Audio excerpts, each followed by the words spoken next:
seguridad por cualquier rincón de nuestro país y especialmente encontrará un pueblo unido, luchando por su libertad. Y eso es precisamente lo que vengo a hablar en este podio, en la Asamblea General de las Naciones Unidas, de libertad.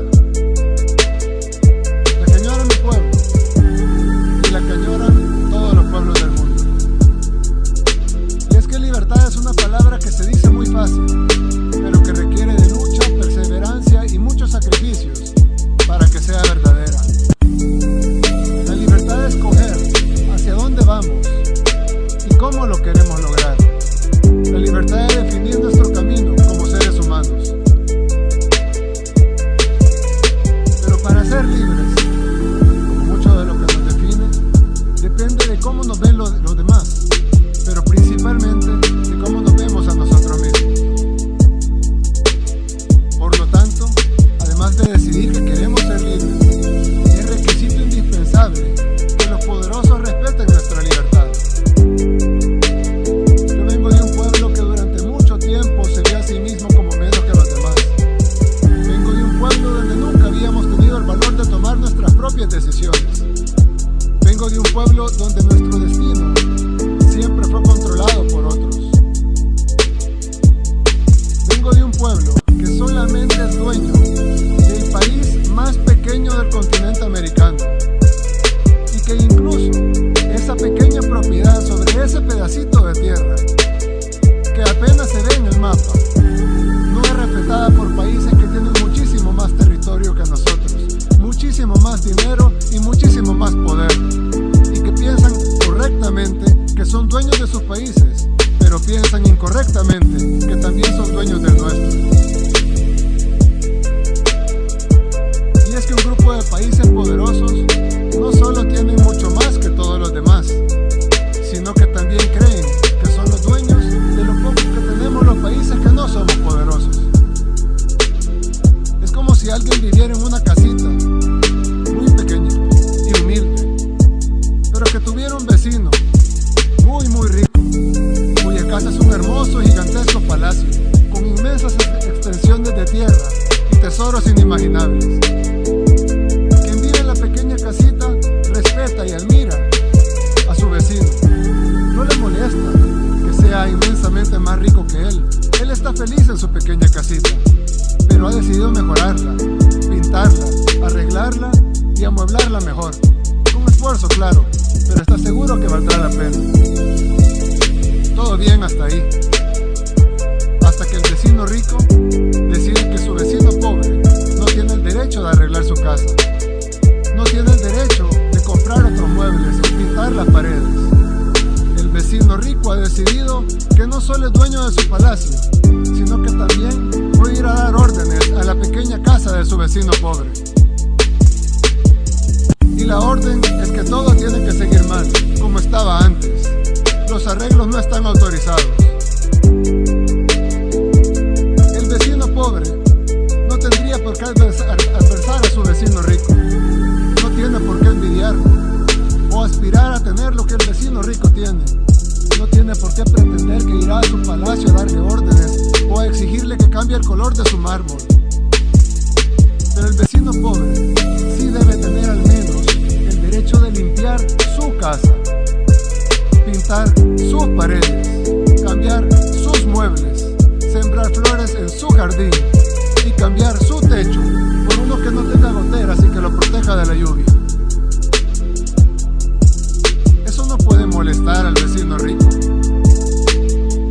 Él no puede exigirle que vuelva a poner los muebles viejos, que corte las flores, que despinte las paredes, que quite el techo nuevo que además le está funcionando para poner el techo viejo que había antes, con el agravante que ese techo con goteras nunca sirvió. El vecino rico no tiene ninguna autoridad para exigirle a su vecino pobre que regrese al pasado, porque no tendría por qué pretender mandar en casa ajena. En segundo lugar, porque ese vecino pobre ya intentó seguir las órdenes de su vecino rico y no le pudo haber ido peor. Y en tercer lugar, porque lo que está haciendo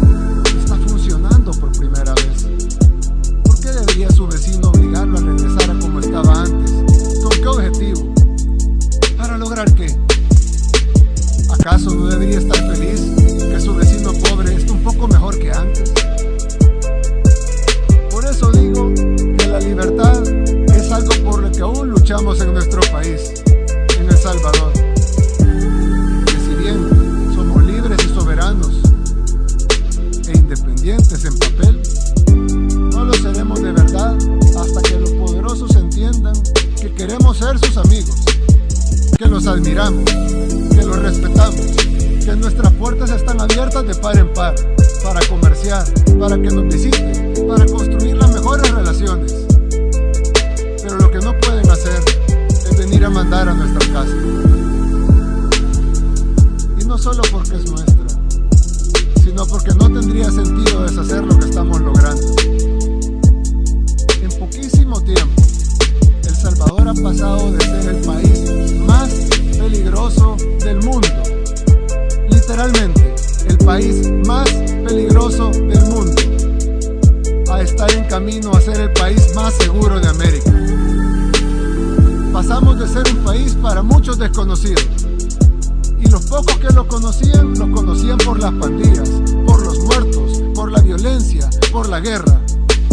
Pasamos de eso a ser un país conocido por las playas, por el surf, por sus volcanes, por su libertad financiera, por su buen gobierno y por haber acabado con el crimen organizado. Y esos logros que apenas empiezan y que se están consiguiendo en poquísimo tiempo, para nosotros son inmensos, y tenemos el derecho a continuar en el camino de nuestro desarrollo.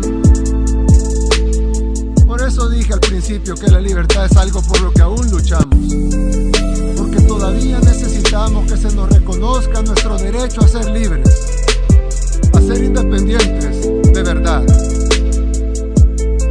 Quise utilizar este podio para decir estas palabras, porque tal vez no solo resonarán en mi país, El Salvador, sino también en otros pueblos del mundo, que como el mío, quieren construir su propio camino, con libertad.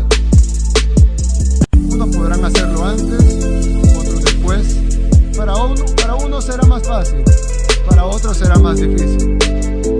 Pero será mucho más rápido si los países poderosos nos ayudan. O al menos, si no nos quieren ayudar, que no estorben.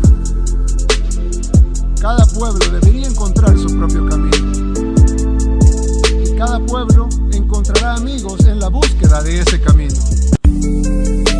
A esos países, humildemente les ofrezco la amistad de este pequeño país, el más pequeño del continente americano, el país del sur, de los volcanes y de las pupusas.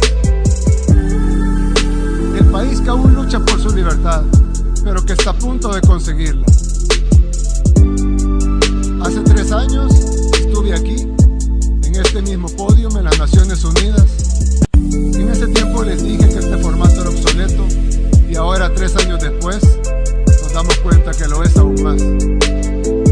Pero tal vez aún sirva de algo, tal vez sirve entre muchas otras cosas, para que este representante de este pequeño país, el más pequeño del continente americano, humildemente les recuerde que estas Naciones Unidas no se crearon para dividir, para destruir o para someter, sino para relacionarnos, para trabajar juntos, para construir una mejor comunidad de países y para buscar soluciones a los problemas del mundo. Pero con el respeto absoluto a la soberanía y a la autodeterminación de cada país, y de la manera que dice la misma Carta de las Naciones Unidas en el primer principio de cómo sería esta organización. La organización está basada en el principio de la igualdad soberana de todos los pueblos. Y como dice uno de los principales propósitos por los cuales se fundaron las Naciones Unidas, fomentar entre las naciones relaciones de amistad basadas en el respeto al principio de la igualdad de derechos y a la libre determinación de los pueblos.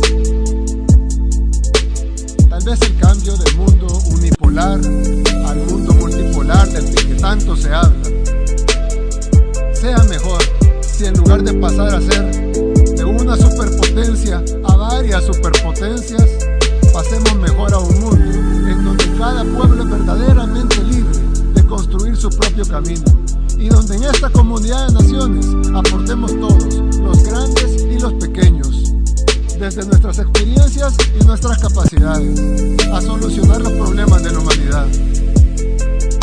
Nadie pudiera estar en contra de eso. Pero al igual que con la libertad, fácil es decirlo, pero difícil es que sea realidad. Vine hasta acá a pararme en este podio, en un formato en el que ya no creo, para decir algo que lo más probable es que de todas maneras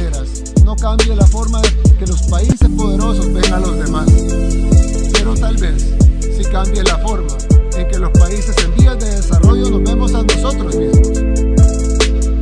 Si después de estas cortas palabras he logrado algo de eso, o al menos de un puñado de individuos que se verán a sí mismos con respeto y que sepan que son capaces de construir su propio camino, entonces valió la pena venir hasta acá a hablar en este formato obsoleto. ¿Y quién quita? Tal vez con el tiempo, tal vez surgen otras naciones, surgen otros pueblos que también decidan luchar por su libertad. Y entonces, las Naciones Unidas habrán vuelto a ser relevantes, al menos para este humilde servidor. Muchas gracias y que Dios bendiga a todas las naciones del mundo.